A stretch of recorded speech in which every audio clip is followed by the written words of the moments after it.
This is Don't Panic, episode number 275, recorded May 18th, 2020. Here comes the Hotstepper. Hello, everybody, and welcome to this episode of Don't Panic, the technology podcast on gadgets, the internet, and of course you. I'm Sean Jennings, joined by two guys who are just overflowing with chuckles. It's Colby and Dan. Good evening. Good Hello. evening, sirs. A beautiful day, May 18th. Have you seen the David Lynch weather reports? No, I heard about them. Break it down for me. What are we talking about? Do you know who David Lynch is? So David Lynch, director of everyone's favorite weird movie. Insert that movie here. David Lynch probably directed it. Also directed Twin Peaks, the TV show that I think I picked on this show at some point. Mm-hmm.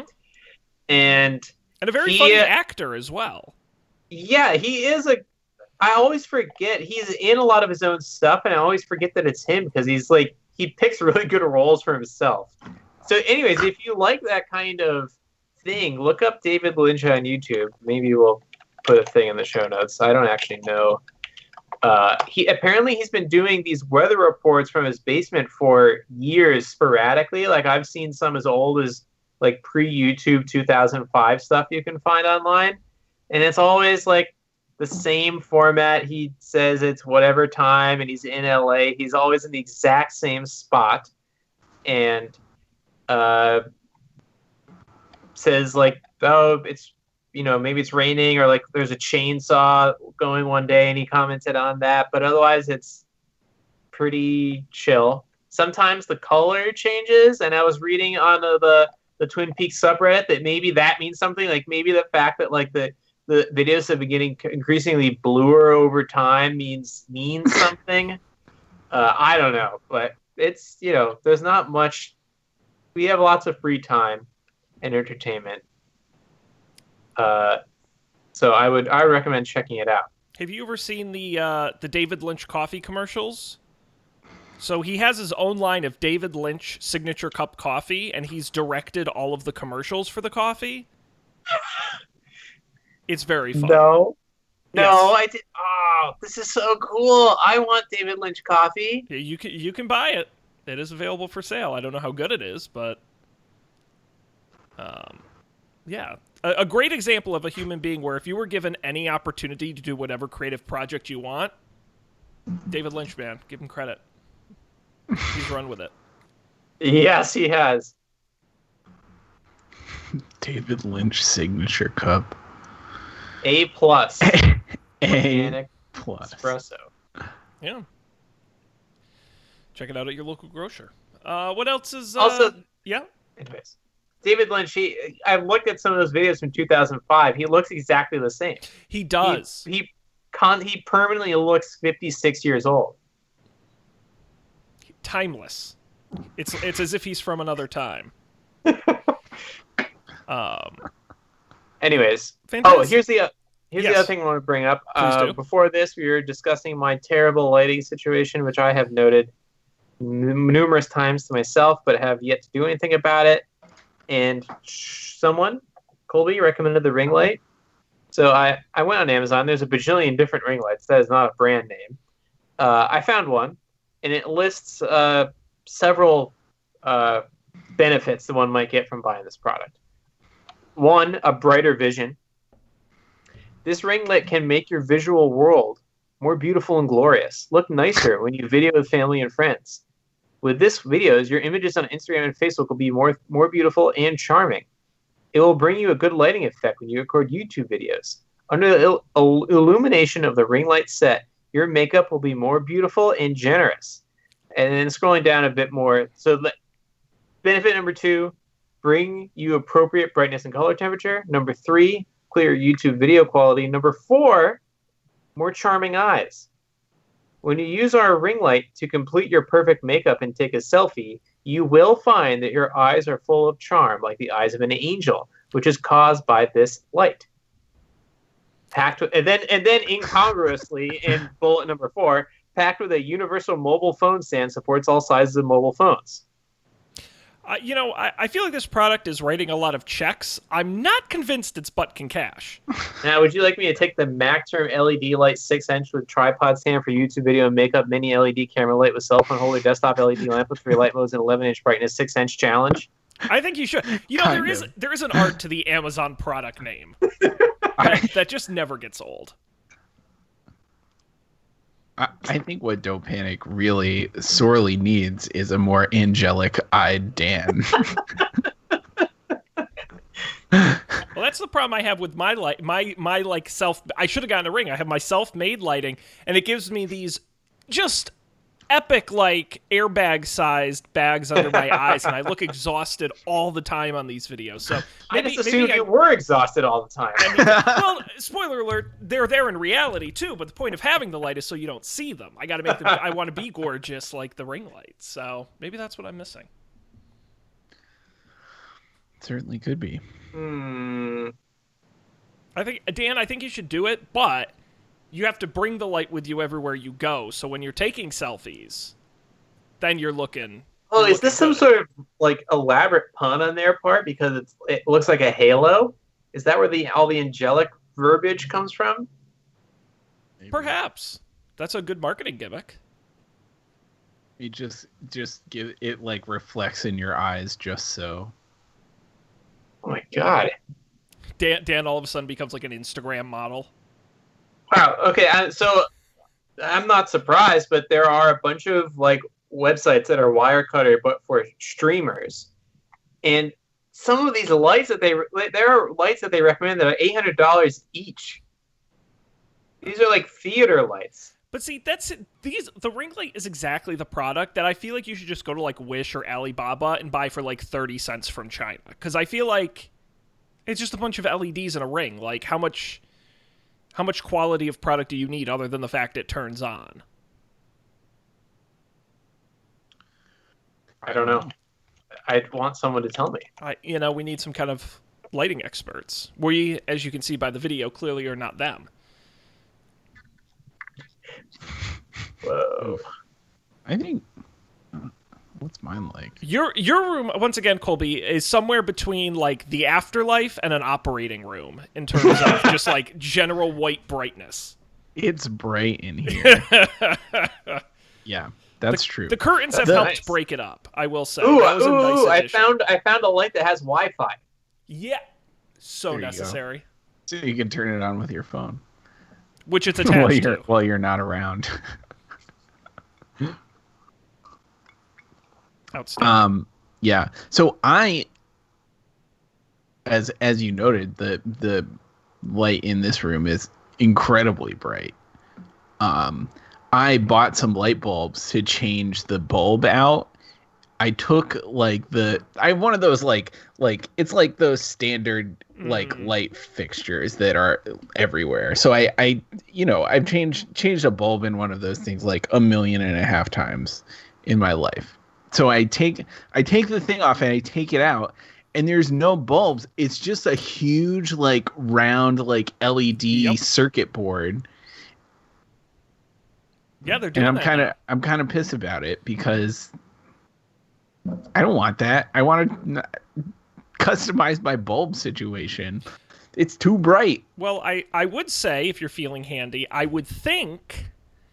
As far as I know, because I've had to replace lighting fixtures in my house. You go to Home Depot and Lowe's, they're like slowly replacing all of the overhead lighting with the LED stuff, which I don't care for because you're right, it's too bright. The vast majority of them support dimming, so you may be able to install a dimmer in your wall. Oh, I do have dimmers. And the great thing about the LEDs is they really dim nicely because you can get a nice gradient all the way down. So that might be one way to kind of reduce the brightness. Yeah. That's nice. It's still very like I don't like daylight bulb like light, and I feel like this is daylight. Yes, light. It is very sharp. Aggressive. Yeah, but dimmer would be better at least. Can always just take it down and put up a new light, but that's true too. Although, like I said, good luck finding one because honestly, like half of them are now LED, and they're slowly moving them all. And it's when I went to install the one I bought. I was like, it's literally just like a little plastic disc with a bunch of LEDs glued to it. And I'm like, this is bizarre.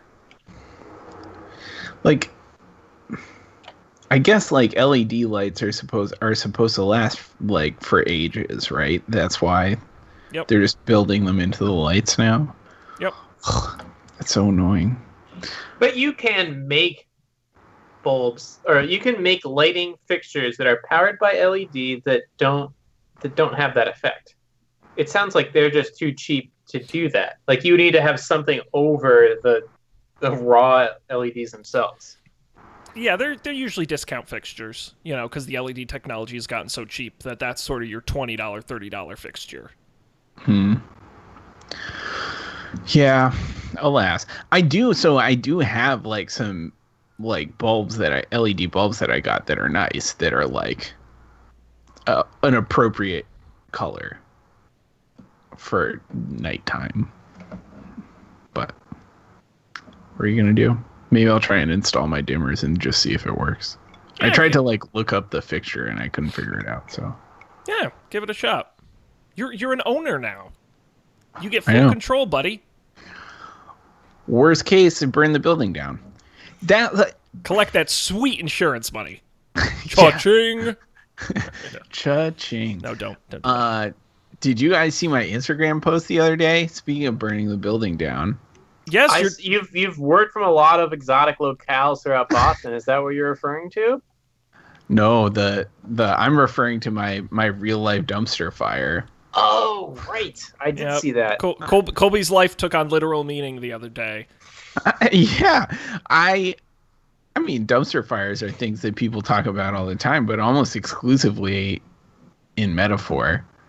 And yesterday I was not yesterday, like last week sometime, I was working at my kitchen counter and I smelled smoke and it was weird, and I like looked out the window and it was like smoky out there. And I was concerned the building was burning down. The fire alarm had not gone off, but I've never heard the fire alarm in here, so I don't know what happens when it does go off. So I look out the back, and there are just like clouds of smoke coming up from the dumpster, and I can see flames. And there are two people who, as far as I can tell, were like plumbers or something. Like there was a plumber's truck in the parking lot, like frantically running around. Like one of them ran into the building and got a fire extinguisher and came out and tried to put it out, and the other one like called the fire department. I don't know. That's awesome. Yeah, the fire department came. They drove their truck behind the building and they squirted it out, I guess. But I'm not a big meme guy at work. Like I'm not the guy who like puts like funny things in emails like that. But I do have two saved images on my hard drive that are my go-tos for like meme-esque responses. And one is a picture of a dumpster on fire. And one is the Liz Lemon epic eye roll, where it's where the eyes are all the way up, and it's just like that's my eye roll sort of. And those are my main two I go to. Nice. Yeah, it was crazy. Oh, that's exciting. Yep, all kinds of things happening in my life now that I don't leave the house. Well, that's you guys have been home longer than a lot of people, even, because you guys started pretty early working from home. It's got to be approaching 10 weeks almost for you guys, give or take. Yep. One summer break. Did you see that? Yeah. In New York, we've been in quarantine for as long as summer vacation was when we were in high school. Wow. 20% of the year. It's crazy to think about. And so, states are starting to reopen. We saw Massachusetts put out some guidelines today. New York's been putting out some guidelines as well. My question for you guys is are you going to be heading back to the office soon? And this conversation has come 3 times today. Oh. Which is not, I'm not done thinking, I'm not like done talking about it. I've just, everyone's has the same thought. I've been hearing it like crazy too. It's the only thing to talk about. Here's my point, and I have made this argument in a professional context, so I'm well versed in it. We still do not actually know when we can go back, right? Okay, so that's step 1. We don't know anything. Step 2, even when it is in New York, even when you are allowed to go back, how will you get there? Taking this, like, it seems almost certain that the time by which we are allowed to go back and the time by which it would be safe to be stuck in, remember, stuck in a subway car, possibly for hours, depending on if something terrible goes wrong, those two times can be very different. So then what do you do? So I don't actually know what's going to happen. More and more companies, even like law firms, are talking about this. Like, even if it is legal to go back, how do people actually get to the office if we can't take the subway? It's like, yeah, how do you do that? I don't know. Oh yeah. Like, one thing that could happen is, like, I think if New York was really worried about this, they would just close down all the streets and be like, hey, yep, you can get in. If you're in New York, you can bike where you gotta go. Some streets will be open to cars, but that's it, because like people can't take the subway. I don't think they're going to do that. So I think that people will still be working from home through September, would be my guess. Yeah. I personally expect to be working from home indefinitely. I don't know. Yeah, that was my question, because, we've seen a lot of companies come out. Twitter, Square both came out and said they're kind of going permanently work from home. Google and Facebook said at least through the end of the year it's going to be work from home. My question for you guys is, I will be going back to work probably within the next 2 weeks. But I have a job where I have to be in the office. So my question for you guys is, would you want to permanently work from home now that you've experienced 10 weeks of the thrill? I feel like I could be down for going into the office like 1 day a week or like 2 days a week, maybe. If I didn't actually, like, I would go in, I would just bike in. Like, I'm not going to take the T. I can't see myself taking the T again in 2020. Just seems like a bad idea. I don't know. But then, I don't know. I've grown pretty accustomed to the lifestyle that I've been leading. So, like, I don't know. And this was always the thing that I, like, hypothesized that I would like doing, but I was too scared to take the plunge and just do it. But now we've been forced to, and it wasn't so bad. It was weird for a couple weeks, but now it's like normal. I think that I think once, for me, working from home has shown me several advantages that I wouldn't have realized. How much easier it is to cook when you're working from home. Mm-hmm. Yeah. This doesn't really apply to me, but people who have long conference calls, this might apply to you, Sean. Does that apply to you? It's fun. No, it's just funny to me that you mentioned that, because literally during a call today, I made chicken noodle soup. So exactly, that was great. I didn't think about that because I don't have conference calls, but Lena was like, I do a lot of stuff. I do laundry. I do a lot of stuff while I'm cooking. Last week I almost tried to mow the lawn during a call, and I said that's too far. I cannot get away with that, but I thought about it. I don't know, man. The noise canceling on those AirPods are pretty good. Like, well, that's the thing. The magic of the mute button. But the trick is you got to be that fast finger when someone's like, Sean, and you're like running to unmute. Your phone's in my pocket. I'm like, shit. I feel like that's a problem AI needs to solve for us. It's like knowing when you've been addressed in a meeting. Well, honestly, we have the technology. To me, it's simple. It's the same Alexa, Hey Siri technology where I just say unmute and it knows what that word means and it just unmutes itself. When is that technology coming? What are they waiting for? But I actually truthfully have been having an issue. My AirPods are officially headed over the hill. They've stopped holding a charge, so they work for about 40 minutes, and then I put them in the charger, and then somehow they're at 100% in like 7 minutes, which doesn't make any sense. And so I think they're lying to me.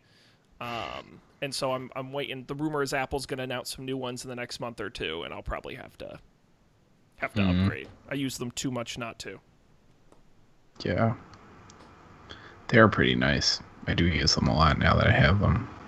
Well, and they're nice now that I have the Mac, because I connect them to the Mac and do calls and stuff as well. So I definitely have gotten my money's worth out of them. But, they're 3-4 years old. They're not really supposed to last longer than that. Yeah. Oh, yeah, I guess that's true. Unfortunately. Man. But like I said, I'm going back to work in a couple weeks. We'll have wellness checks every day. They're going to check my temperature and ask me if I'm sick, and I have to get like a wristband to prove I was checked before going into the office. It's a whole thing. Wow. Yeah. How do you get checked before you go into the office? So there's literally a tent outside, and the first thing, I can't go to the office. I have to go to the tent first, and they're going to have medical people there, and they'll take my temperature, and they'll assess me and ask me tough questions like, have you been outside the country or on a cruise recently? Or have you been near anyone who has COVID-19? Or other really tough questions. And then if I pass, I get the wristband, and if I fail, I get sent home. Mm. So, how do you feel about going back to the office? We have to wear masks in the office. It's very odd to me because I've never worked from home this long, and I've never really had even a part-time work from home job. I like some aspects of it. I think if you said to me, Sean, you're going back to the office, but everything is exactly the way it was before, I think I'd be a little more jazzed about it. I'm not excited for the masks and the wellness checks and having to be careful about touching doors and hand sanitizing all the time. That's what really bums me out. I wouldn't want a full-time work from home job. And I said that before coronavirus, and doing it for 8 weeks or whatever I've done it for has convinced me even more that I don't want a full-time work from home job. I would do like a part-time work from home. I would not do a full-time work from home job. So I'm a little excited to get back, but I'm not excited about the shenanigans and the hassle. And then, all it takes is one person in the building to get corona, and then we all get sent home again. And it's, who knows? That's going to be an interesting challenge. Yeah. I feel like that is just what life is going to be for some time, right? That's it. But it's true that I have been doing my job from home. I mean, that's what I think is going to be weird moving forward. Is obviously you guys can do your jobs from home because of the types of jobs you do, but there are a lot of people who didn't realize they could do their jobs from home who now realize they can. Yes. And how do you get them to come back? Yes, and that's the interesting long-term possible effect is like a lot of people who manage businesses, budgets, and things have suddenly realized that jobs can be done from home, and like turns out real estate is pretty expensive, especially in expensive places, but even everywhere, right? Like real estate is I have not heard anyone among the traditional businesses make that argument, though, which I think is stupid.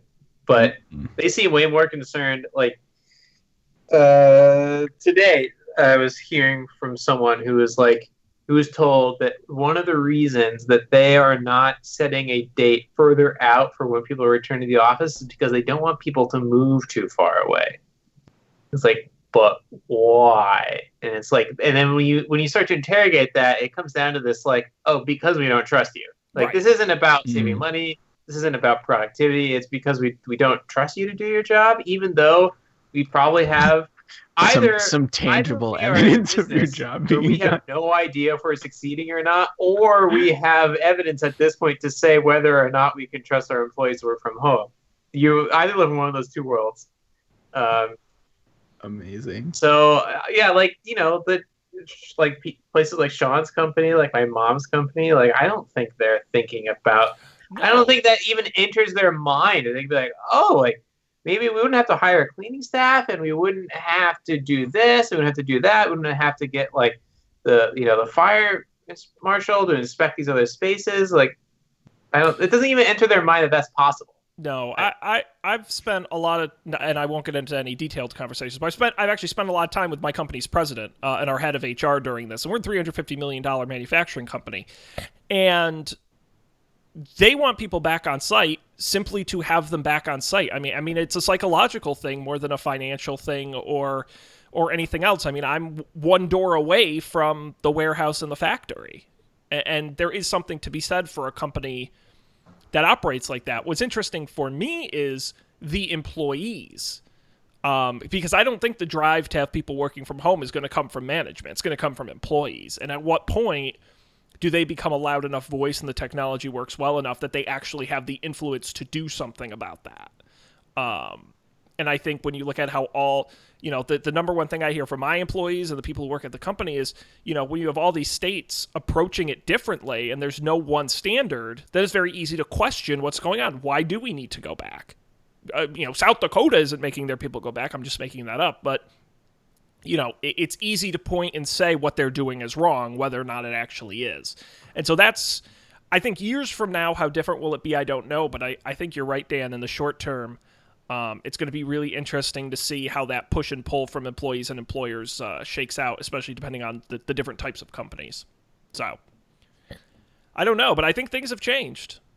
That's for sure. It's going to be different. I think there was a study from some university or some think tank where they said like 34% of the U.S. adult population can work from home based on their jobs. I mean, that's huge. What percentage of people you think actually were working from home on January 1st of this year? Well, wasn't 34%. Right. So. No. It's crazy. Yeah. Well, I think we've done enough trying to solve all the world's problems. So why don't we talk a little bit about some tech news? And we have a handful of stories, not a ton going on this past week. But that's okay. Still some stuff to talk about. While you guys look at that, I want to thank everybody who is joining us live right now at Facebook.com/Don't Panic Show. Monday nights about 10:15 Eastern. You can join us there. Zach Friss, I know, big fan of the show. We got to send him like a t-shirt or something. Has been hanging out with us in the chat. If you've got some question to ask us, make sure you put it there. I apologize because there is a lag that I've not figured out how to solve, so we don't always catch all the comments, but we do read them. And it warms our hearts. It makes us feel good. So let's see here. What would you guys like to talk about first? Tab groups. I knew it right away. This is, we have stories that end up in our Slack chat. Not too many, but this was a hot one in the Don't Panic Slack this week. Google is adding a new tab grouping feature to Chrome. It's available now in the latest Chrome beta and will be rolling out more broadly to the desktop versions next week. You can make a group by right-clicking on one tab and assigning it a custom name and color. Then you'll see the color of the group under all of the tabs included in that group. You can also drag tabs from group to group if you want to change how they're organized. I will put up a picture on the screen for the people watching the video so you get a little bit of an idea of what it's going to look like. Before we talk about this feature, I do want to talk to you guys a bit because I'm very particular when it comes to tabs. And I am an absolute close it the second you don't need it anymore. I will open the same website 100 times in 100 new tabs rather than leave it open. Because when I see people's computers and they have like 30 tabs open, it drives me, my computer's going really slow today. And it's like, because you have 100 tabs open. Oh, I didn't know. How do you guys approach tabs? Are you pro lots of tabs? Or you try to be tab minimal? I have no tabs. I spend like 20% of my day closing tabs on my computer. The thing I don't understand is like when people like in Chrome, they have so many tabs that every single tab on their computer has been minimized down to just the icon and no page title. And like 16 of them are like the same, like it's like Jira or something, and they can't find anything. Like they know they have something open, so they look through like 600 tabs to like find some open thing. It just blows my mind. I don't know how they don't just declare tab bankruptcy. And I know that there are some people who treat their tabs as like a reading list or a to-do list even. Well, yeah, that's when it gets crazy for me is when they have the multiple tabs in multiple windows. Then you're at a whole nother level of insane where it's like, dude, you have like 6 tabs open, close them. They close it, and then there's like a window behind it with like 38 tabs, and you're like, buddy, you need help. Yeah, for me, I think I'm somewhere in between. Like, I will definitely, when I'm in the zone, like, I won't try. What I won't try to do is I will not try to search for a tab. Like I've come with the same website open multiple times by the end of the day, but at the end of the day, or certainly the next morning, I will look at it and be like, "What the hell is all this?" Like I have no like. It's like when you look at something you wrote like the next day, you say, "Who wrote this?" And I'm like, "What? Who was Googling these things? I don't remember Googling any of this stuff." And close, close, close, close, close. And then, inevitably throughout the day, I'm like, oh, right, that's why I had that page open, because I was doing this thing. And I totally forgot that I was even doing that thing. But I don't feel like bad that I wasted those bits by on my bandwidth by re opening the page. So I feel like I'm somewhere in between. There are times where I have lots of tabs, and there are times when I feel really good about myself when I have very few. But I don't feel bad about myself when I have too many. And I would never think to organize them, because the very fact that I have a lot of tabs implies that I am being disorganized. Like, what I should probably do is, what would be cool, here would be a good feature, I think, is being able to tie tabs together in a way, but also apply some, set yourself a note. Like, what is this? Why do I have this open? Like, at the end of the day, like, you're preserving your workspace.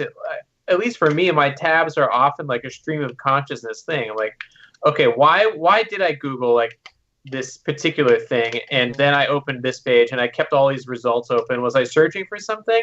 That would be cool. But I don't need like permanent categorizations. All my tab categorizations are ephemeral. Like I never want to have like, oh, this is the page where I have all of my project management stuff open on. It's like, no, I don't need to have all my project management stuff open all the time. And I haven't used this, so I don't know how it works. But yeah, that's Zach in the chat writes, tabs are very much his to-do list. He's more happy about being able to group tabs to move between windows instead of one at a time. Oh, interesting. Which I get, and that makes sense. I feel like I'm way too lazy to ever use this feature. Like, I will not go through the effort of like I know it's not a lot, but like right clicking, add to tab group. Like, I don't know if if you can like hover one tab over another tab and it adds it to a group or something like that. Like you said, Dan, we haven't tried it, but I do think this is a great way to put projects to the side.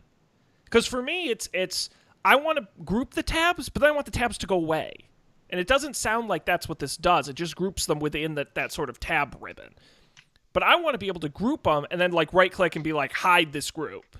And then it just sits somewhere not in the window. That is exciting to me. Yeah, even moving tabs between windows, I would never think to do. Sometimes I have two windows open to do side-by-side web pages, and then I'll move tabs between them, but I never think like, oh, this tab belongs in this window. I think I only end up with multiple windows by accident. When I'm doing side-by-side, then I forget and I like alt tab out of there, and then later on I have like, oh crap, like that's right, there's this whole other window. And then I have even more tabs open, which I forgot about. So that's interesting. Maybe it's a brain wiring thing. I think that'd be a really interesting study if someone could do it. Tab behaviors, how they correspond to other things. I feel like I do, like, I could see this being useful for like sort of like medium term things that I'm working on. Like, not,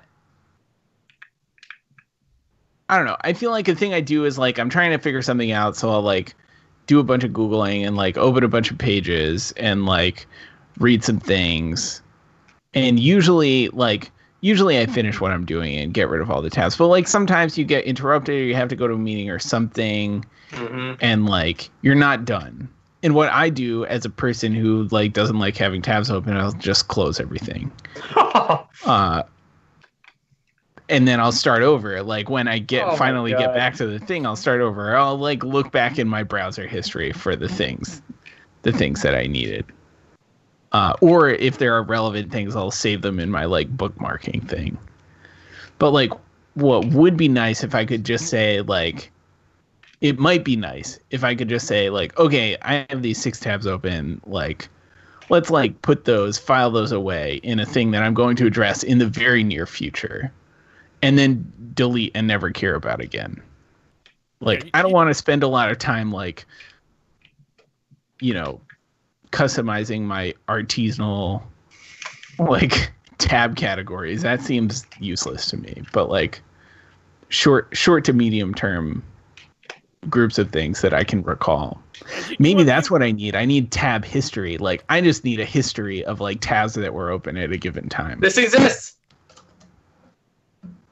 Does it? That's what I. That's it does, but I don't know if you can do it for like multiple tabs all at the same time. I think if you close a window, you can tell Chrome to reopen everything that was in that window. Oh yeah, like that's Shift Command T reopens all the tabs that you just closed. Okay, so you know about that. Yeah, that's useful when you accidentally quit Chrome or like your browser crashes or something, or you like accidentally hit Shift Command W, which closes all the tabs. Yeah, I like, what you're talking. You need an archive button essentially. It's like archive this window and put it in a list somewhere. A big red button you can slam and say archive it. Here's the other thing, though. Now that I'm thinking about it more, I don't even want to press an archive button. I just want that information to be there for me when I need it. Oh, like, so you want like a timeline, and you're like, all right, go back to like 9:26 a.m. Right. What was I doing? Right. Now that's an idea. What was I doing at 11 o'clock? And like, boom, you had all these tabs open. Like, take me back there. Like, that's where I want to be. I want to get back there. Now, I feel like this exists. I'm gonna keep poking around. We should move on. All right. Well, Dan solves that important problem. We can move on to some more news here in the rundown, gentlemen. We got time for another story. We've got some iOS 14 rumors, Facebook avatars, Uber and Grubhub, Giffy. What's or just other things in life. I nominate Colby as the chooser. Wow, they're such awesome stories. We're just jumping right on them. Oh, damn. Uber, Grubhub. Oh, yeah, Facebook and Giffy. What are they going to do with Giffy? Oh, well, there you go. That's a great question, Colby. Facebook announced on Friday that it is acquiring, as this article puts it, the animated picture platform Giffy. Okay. The deal is valued at roughly $400 million. Is planning to further integrate Giffy into the Instagram app so people can find just the right way to express themselves. Giffy will continue to operate its full library, and Facebook has said, at least for now, it will continue to have its API. That's important because Giffy has sort of become the GIF backbone of the internet. Companies like Slack and Twitter have built Giffy into their app. Apple also uses Giffy images for its GIFs feature in iMessage, and I know I don't call it a GIF, it's a GIF. But okay. Instagram has said in a tweet that third parties will still be allowed to use it for the time being. According to Facebook, about 50% of Giffy's traffic has come from properties owned by Facebook. So there you go. There's also been some rumors that the government may get involved in this acquisition a little bit. I've heard it. That seems so, like, why this one? Because Giffy does power an API that's used across all of these apps. Is it reducing competition for Facebook to own it and make it exclusive to Facebook? Is that what they're going to do? They're going to make it exclusive to Facebook? They haven't said it, but that's, the deal has to be approved, and what they'll do is they'll say in the deal you can't depreciate the API for so many years or something, like, they may do that. I don't think they'll like reject it outright, but it's potential they may do that.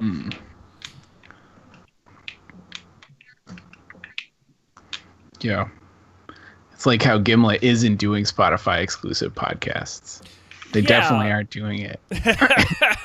Well, it was the NBC Universal. Wait, are they actually doing it? I don't understand. They've started doing like they're sliding down the slippery slope. Mm-hmm. But say more. I have not been following this. What does it mean? What does it mean to slide down the slippery slope? They've started doing like Patreon-esque stuff that you can only listen to on Spotify, and like they're doing like things come out on Spotify before they hit the regular feed, or like a whole season of something is released on Spotify and like just like trickles out in the regular podcast world. Interesting. I did not realize this. Rolls the eyes. But alas. Yeah, weird. I feel like Giffy is a thing that I've used at least once a week, and I've used it, I don't know, as long as I can remember. Like, I don't remember a time when it didn't exist. Do you? Did it exist in college? I think it did. I think it was just getting started. Yeah, I think because I remember it was founded in 2013. Yeah, we spent a lot of time. I spent a lot of time in college looking up GIFs on Google image search and then filtering by the GIF image type. That used to be the way it worked. Yeah, that's true. Now, what's kind of sad is when you think about it, for Giffy, like Giffy was as successful, as far as I can tell, as they could have possibly been. Right. If they're integrated into Facebook and iMessage and other things, that's how much of the market is that. It's huge. It's a huge number of like social sharing things, Slack, that are happening, and they still could be an independent company. So like, yeah, that's all. They had raised about $150 million in funding since their inception. Wow. Seems like a lot. Huh. Yep. So all right, Sean, tell me about these iOS 14 rumors. Yeah, just one rumor, but obviously we'll know more when WWDC comes around next month. But a TechCrunch reporter, Josh Constantine, has rummaged around in the code where you find all those great Apple leaks, that there may be a new AR QR codes. ARQR. Exactly. RCure. In the files he found, the app was called Gobi, G-O-B-I. Don't know if that's a code name or what. But what it does is it actually generates and then can read QR codes, both more traditional-looking QR codes and some newly designed sort of Apple-inspired QR codes. The files in Gobi included QR codes that opened the Mac Pro and Apple Watch websites, Star Wars Rogue One movie in the iTunes Store. Code in the files also apparently suggests that the Gobi app could use location data to let customers claim discounts at certain Starbucks store. And you can see in this article, I'll put it up on the screen here, some example of what those Gobi codes could look like. Obviously, the more traditional square ones, but also your cosmic, sort of the round ones are sort of the... The cosmic one looks pretty cool. I don't hate it. I don't hate it. It looks less dorky than most QR codes. Yeah, they're decent looking. Isn't there something like that has a wacky Apple QR code? Isn't it like when you get your Apple Watch, isn't there some weird thing that you scan on your phone? Yep. Some crazy globe. Yeah, that one does. That's what it does. It's swooshing around. That's cool. Now, where did QR codes originate from? The QR region of China. Close. The Japanese auto industry. Its purpose was to track vehicles during manufacturing. It was designed to allow high-speed component scanning. Neat. That's cool. In this Wikipedia article, during the month of June 2011... I was just reading that. 14 million American mobile users scanned a QR code. 58% of those users scanned a QR or barcode from their homes, while 39% scanned it from retail stores. Funerary use. Japan. This company in Japan began to sell tombstones with QR codes. Oh, that sucks. Do you think like the QR codes that exist today will be scannable forever? You know, No, because some of them are just URLs, or almost all of them, right? well, that's No, but I mean, like, will cameras like, right? Like your iPhone camera can now read a QR code. Like, will that be the case for until the end of time? Oh, I see what you're saying. Yeah. I'm sure it's the case that like 68% of QR codes in the world today link to something that doesn't, that like 404s. Right. Do you think it'll be like hieroglyphics from the ancient Egyptians, where we think we can read them, but in future generations they're not going to understand what they mean?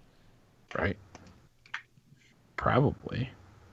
Well, it seems like one of those things where it would be easy for anyone to make an app to read them, even if like the OSs drop it.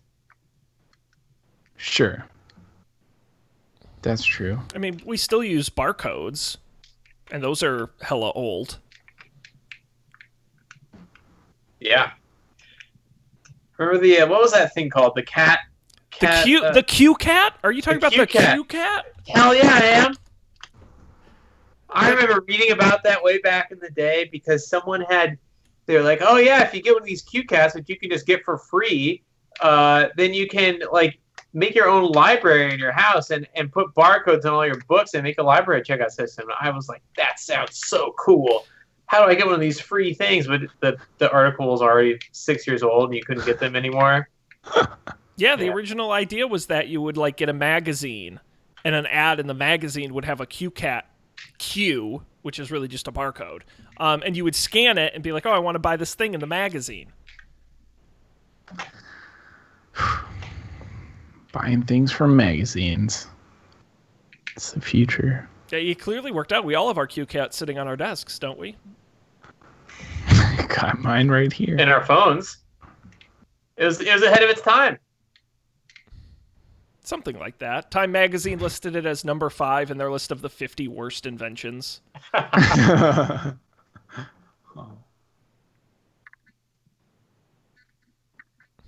Huh. Well, here we go. In June 2005, a liquidator offered 2 million QCats for sale at 30 cents each. Ooh. So I don't know if you can still get them. And will they read Apple's new QR codes? I don't think so. No, you're not optimistic. That does seem like some stupid project you'd see where, like, I adapted the QCat to read, Nintendo Switch friend codes. And you're like, that... Yeah, you can get one now for like $10 on eBay.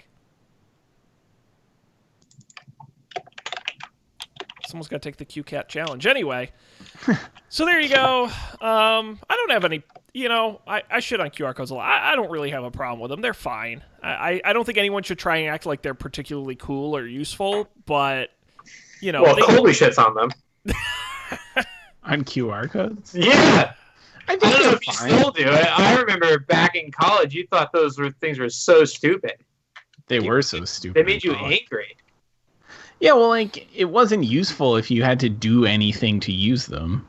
But now, like, they weren't useful until it was built into the camera app of the phone. Like, Right. any world in which you have to have a special app to read a QR code, it's useless. But, like, now it's fine. I think the problem I had with QR codes was when they slapped them on everything and was like, oh, view it's like a box of soup and you're like, oh, scan this QR code to get a soup recipe. And I'm like, I'm not going to do that. I get it where it's like, scan here to register your product or to, there are pay with QR code. Like, that makes sense. It was just the like every poster on the wall would have one. And you're like, yeah, I'm going to stand here and scan. That was a thing. I remember that. That bummed me out. Right. I feel like they are nowhere near as ubiquitous as some people thought they would be, but many of the places they're deployed now are like, it's actually pretty helpful. Yep. I agree. like connecting your 1Passwords. Oh my god, amazing. Mhm. Amazing. Couldn't be any better. That's true. Yeah. Yep. So we'll see iOS 14 hopefully coming in another month or so with a bunch of fun new stuff. We'll see. Alrighty. Well, let's move on because it's that time to picks. It's the part of the show where we talk about some of the stuff we want to share, and I haven't picked anything yet for tonight. So I'm going to go last, and I'm going to make Colby go first because I'm very curious what he has here. Me too. All right, so in working from home, like I figured out my audio video woes with this monitor. As you may have noticed, I'm standing here at my desk, but my video has not cut out a single time. What were those problems? I had a like I had this cinema display, which is Thunderbolt connected to my computer. Mm-hmm. However, I also had I have like a Thunderbolt like USB dock thing that was Thunderbolt connected to the cinema display. And I think what was happening is it would get confused about like which Thunderbolt was like the out or the in, and like the computer would just freak out. So just unplugging the dock thing solved all the problems, which is on the one hand kind of sucks because it would be nice to have some extra USB ports, but like I'll take the monitor not shutting off. But in any case, a thing I noticed now that I've started to use the monitor, it was incredibly dirty. So dirty. So I purchased some microfiber wipey cloths for electronics on Amazon, and I wiped it down. And it was like cleaner, but it was still pretty dirty. And I Googled online. I was like, I feel like there must be an easy solution to this. I Googled like household like screen cleaner. And the first thing, it wasn't even a link, it was the thing Google does where it like lets you peek into the top results. It was just like, oh, like half vinegar, half water. You just like spray it on a cloth and wipe down your monitor. Totally works. It didn't like corrode my screen or anything. And now I'm seeing the two of you in detail that I don't care for. Right. I wouldn't say it's unpleasant, but it's real. All right. That's cool. But yeah, it's pretty easy. I like it. It's there for you if you need it. Good to know. Colby's secret recipe that he found publicly online. Sweet. Alrighty. Well, that's a good tip. Let's move on to Dan, who maybe for the first time in the history of the show has picked something that, despite me reading through the page about 4 times, I don't know what it is. So. Oh wow! Really? That's a real failure on their part. That's because I have it must not be that hard, but they use a lot of terms I don't know, and it's just like this cylinder thing. So, and I don't know why I want it. So, Dan, what did you pick? All right, so I picked the Unified Dream Machine. It's a Wi-Fi router. Oh, well, they should just say that. It is an extremely fancy, very high-end Wi-Fi router. It is super fast. It does all things that every other Wi-Fi router does. Here are the things that make it better than a regular Wi-Fi router. Number 1, graphs. If you can graph anything by anything, you can graph like usage by client, you can graph website by client, you can graph protocol by client, you can graph traffic, you can graph how much CPU the router itself is using. It's crazy. Number 2, it allows like really advanced network stuff. So this might be possible on some routers. Also, the dashboard is just really good. Right now, like it shows me a map of my network. I can see that I'm pulling down 3.5 megabits per second. I could drill in and see exactly which device is doing that. And the dashboard is not super, like it is super nerdy, but it's well designed. Hmm. So you can see everything you need to see.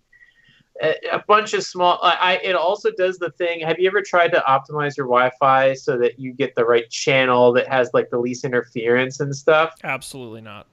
It does that for you, so you can see like, hey, which channels are you broadcasting on for 2.4 Oh, shit. gigahertz and 5 gigahertz, and how many other Wi-Fi routers around you are broadcasting on each? Maybe you should change it. It just tells you that stuff. Uh, right, advanced network stuff. So you can do things like what I did, where I put all of my Internet of Things stuff on their own network. And you can say allow stuff on this network to initiate. No, to so you can say, hey, here's a Wi-Fi SSID. All of my Alexas and Apple TVs and stuff connect to it. By default, block everything. Allow outbound connections to the internet and inbound connections from the internet, and that's it. So what you've ended up doing is creating a separate network. Oh, and then you can say allow connections from my main network into this network, but not the other way around. So you can do all the same stuff. You can AirPlay, you can do Spotify Connect to your Alexa, but those devices can't talk to other stuff on your network, which is like more secure, because what if, they were compromised? You can do things like, if you have the Pi hole, my previous pick, you can say, hey, block all DNS traffic except DNS traffic to my Pi-hole's IP address. So even if, like, I've noticed that Alexas are hard-coded to use, hi Alexa, I can see you right there, hard-coded to use specific DNS. I don't know that one. Yeah, DNS things if yours doesn't respond. So you can prevent them from doing that, which is not important, but is cool. Point 3. Oh my god. If you buy into this unified lifestyle, they have a bunch of other products that all just work together. So, for example, I bought a switch, basically a Ethernet port extender, so I can just run one Ethernet cable to the other room and then have a bunch of stuff under the TV connected. You plug stuff into the Dream Machine, and it all just configures itself. It all just automatically shows up in the same dashboard. You can configure things on that switch to be like, if I plug something into the switch that's actually like in this network and not this other one. You can add more access points, either wirelessly or wired, and they all just show up. No configuration necessary. Super cool. If you're in the market for a really overpowered, tricked out router, I did a lot of research. I think this is now you could go even crazier, and I don't have time to get into this. I think this is, if you want to go super nerdy, this is the best bang for your buck if you don't want to set up an actual network rack in your house. So, I may still be looking. If I'm understanding this correctly, Dan, does this mean I can like pay you to be my ISP now? Like Well, that is another cool thing you can do with it. So say that you have parents or something, or a business that you like help out with. All of these routers enable, like, you sign up with your Unify account, and if you configure your router with that Unify account, you can access your router from over the internet. So if like your parents or someone is like, hey, the internet's not working, you can like, is the router up? If the router's not up, then the internet is not working. If the router is up, then you can like go in and see, how many, I can see how many times that people tried to authenticate to the wireless and failed. I can see, like, it tells me if DNS queries are taking a long time. It's pretty cool. It might be easier. Dan, I don't, I'm very supportive of everybody's hobbies, so I think it's wonderful that you're doing this. Okay, more power to you, buddy. I don't understand it. It's very confusing, but I think it's wonderful. I'm scrolling through some of their other products, and there are some It's intense. crazy things. Yeah. Is it possible in Skype just to share one window? I don't know. I guess not. All right. Here, can you see my screen? The classic refrain. All right. So here's my dashboard. I can see. So it runs speed tests occasionally. So it knows how much bandwidth I have, and it gives me a graph of like how No. usage. It's constantly pinging things, so you can see if you get latency. Apparently, my latency went up at some point today. Let's see what else. Statistics. You can see all of this stuff, and you can go into like different. You can see each port on your router and how much traffic it used. You can get this cool map of all the stuff in your place. Yeah, it's pretty cool. Very cool, Dan. Thanks. I was mostly distracted by how many tabs you had open, but also This is all from this show. I'm just kidding. I kid. Actually, no, it's not. Yeah, the Unified Dream Machine. Check it out, and if you need help setting up your Wi-Fi at home, at JazzDan on Twitter, please let him know. He's a pro now. Well, since you shared something really smart and intelligent, I have to share something dumb and stupid. I try not to pick stuff to watch on the show because I feel like that's like the safety blanket sort of break glass type thing. But I didn't have anything else to pick, and I did enjoy this. So, Solar Opposites is a series that premiered on Hulu a couple weeks ago. It's by Justin Roiland, who's the Rick and Morty guy. But what's nice about this is it is much simpler than Rick and Morty. It is much more linear and much more easy to understand. I think the jokes are funnier. It's animated in the exact same style. You're like, they look like they're in the same universe, but it's a quick show. I think it's 8 or 10 half-hour episodes on Hulu. They're all up there.